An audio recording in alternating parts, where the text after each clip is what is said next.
ஐயா gen Z DMK சொல்றீங்கல்ல, gen Z வந்து எனக்கு தெரிஞ்சு இப்போ உண்மையான ரியாலிட்டி பார்த்தீங்கன்னா Gen Z is not with DMK. நீங்க அந்த உண்மையை ஒத்துக்கணும். இப்போ அடிப்படையில் ஜென்சி இளைஞர்களே திமுக இல்ல அப்படின்னுட்டு இந்த நபர் சொல்கிறார் அப்படின்னுட்டு தெரியல. ஏன்னா திமுகவில் மிகப்பெரிய ஜென்சி படை என்பது இருக்குது, இளைஞர் படை என்பது இருந்து கொண்டு இருக்குது.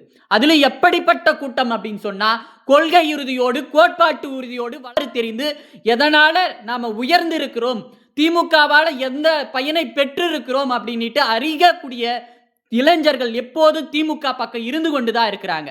ஆனா வெறுமனே திரை கவர்ச்சிக்காக நல்ல படத்துல நடிக்கிறார் என்பதற்காக நாங்க திமுகவுக்கு போய் சேரல.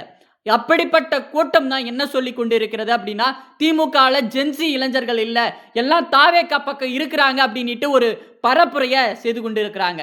அப்படி அதிகப்படியா தாவேகாவில் ஜென்சி இளைஞர்கள் இருந்தா அது திமுகவுடைய தவறல்ல, அது அந்த ஜென்சி இளைஞர்களுடைய தவறுதான். ஏன்னா வெறுமனே ஒரு அரசியல் அது மக்களுக்காக போராடுவது, அந்த அடிப்படையில் இல்லாம வெறுமனே அவருடைய முகத்திற்காக நாங்க வாக்களிக்கிறோம் அப்படின்ட்டு வாக்களிச்சது திமுகவுடைய தவறா இல்ல அப்படிப்பட்ட இளைஞர்களுடைய தவறா?